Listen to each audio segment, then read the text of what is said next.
everyone, it's Heidi Fang here with Vinny Bonsignore, our Raiders beat writer, and we're going to get you caught up with all that has happened with the Raiders. This team is definitely set in a new direction. Pete Carroll, John Spytek, the list goes on. 2 more coordinators added today for the wide receivers and running backs. What can you tell us about both of them? Chris Beatty is now on board as the wide receivers coach, formerly of the Chicago Bears and also the Los Angeles Chargers for 3 years. Prior to that, was also the interim offensive coordinator of the Chicago Bears toward the end of last season. So a lot of experience working with guys like Keenan Allen and Mike Williams in Los Angeles. So he brings a nice resume as the wide receivers coach. And then Dylan McCullough, a highly regarded, by the way, running backs coach, formerly of Notre Dame the last 3 years, but prior to that, has an extensive coaching background, including the Kansas City Chiefs. He returns to the NFL, a really accomplished running backs coach that the Raiders believe can help get that position up and running. We all understand how important it is for Chip Kelly and Pete Carroll to want to run the ball. Dylan is somebody that has had a lot of success working with some pretty good running backs. We talk about the quarterback position because Chip Kelly addressed that. He said that there is no prototype and that they're going to look at what is available. What do you suspect from hearing Chip Kelly, his vision for this offense, starting with the quarterback position? I think his prototype would be 6'5", 240 pounds, can run a 4.4 40 and make every throw that you need to make as a quarterback. But like you said, there's no lab that you can go to just conjure that up. So what the Raiders are going to have to rely on, whether they keep who they have in place, that's Aiden O'Connell and Gardner Minshew. They could go to free agency. Daniel Jones, Sam Darnold might be available. Kirk Cousins might be available. He's probably going to get released by the Atlanta Falcons. You could go to the draft.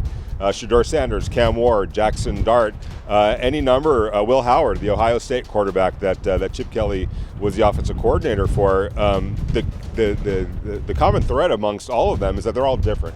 And I think if you go through Chip Kelly's history, just in the NFL, let's say, he had a 10-6 season and a 10-6 season, back-to-back 10-6 seasons with the Philadelphia Eagles, had the 3rd-ranked offense, the 4th-ranked offense, not bad, with quarterbacks like Nick Foles was one of his quarterbacks. Mark Sanchez was one of his quarterbacks. Michael Vick was one of his quarterbacks until he got hurt. So those are 3 drastically different types of quarterbacks, but he had success with all 3 of them to some extent. So I think when you're thinking about the Raiders, all the names that I just named are under consideration. Aiden O'Connell's under consideration. Gardner Minshew's under consideration. And the key for Chip and what he articulated yesterday was this. Whatever skill set the quarterback has, whoever it is that he's going to work with, his job then is to mold a team and a system and a scheme around the skill set of the quarterback. So we don't know what that skill set's going to look like yet because we don't know who the quarterbacks are going to be on this roster. And I think we'll have a better idea of what he wants to achieve offensively in terms of the scheme, the system, and the strengths and weaknesses, things that they're going to want to try to do and tap into.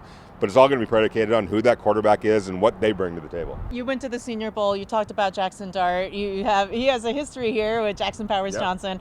What did you see from him in the Senior Bowl that really led you to believe that maybe this is someone that they can go for in the 2nd round? Well, he wasn't 6'5", and he doesn't run a 4.4 40. I'll say that. But he can make all the throws, and he processes really quick. And he played in a NFL style type of an offense. Charlie Weiss Jr. was the offensive coordinator at Ole Miss. Lane Kiffin, obviously, the head coach. He's got NFL experience. Coached some pretty prolific offenses at USC and in all his various stops, Tennessee, now Ole Miss.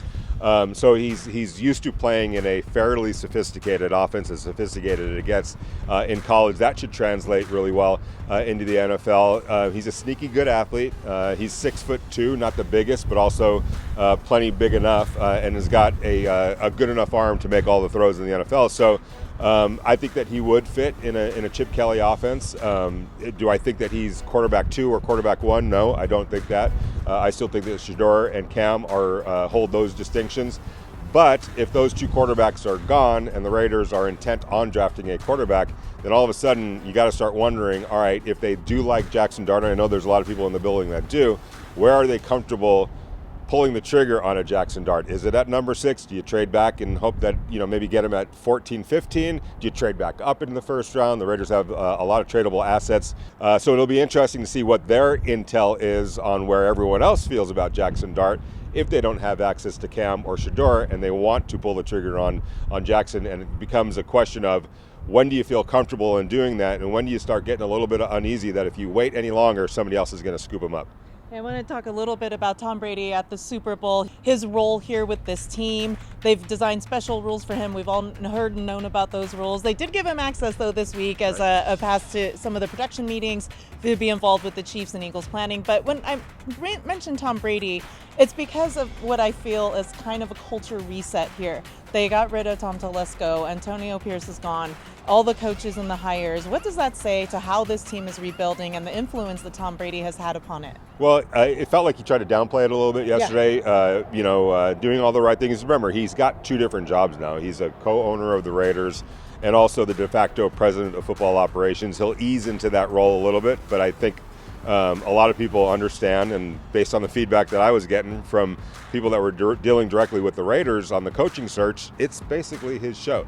So now I think that if I'm Tom Brady, you bring in Pete Carroll, which I think was a really good hire. If I'm Tom Brady, I'm taking out my notebook every time I sit down and talk to Pete Carroll, because if you want to be a team builder, if you want to be somebody that puts things together on a football, as a football team, there's nobody better than to take notes from Pete Carroll. So if you want to do this for a long time and you want to be successful at it, there aren't too many better people to talk to than Pete Carroll on how you get a program up and running and sustained. There you have it from Vinny Bonsignore. I'm Heidi Fang. Keep up with everything leading up to the NFL draft and all that's in between. Super Bowl, everything. We have you covered there. NFL Combine coming up. I'm sure Vinny is going to be out there to keep you covered on all the latest with the coaches that speak, the GMs that speak, all the players that you'll get to know more about. So find that all at VegasNation.com. For Vinny Bonsignore, I'm Heidi Fang. Thank you for watching.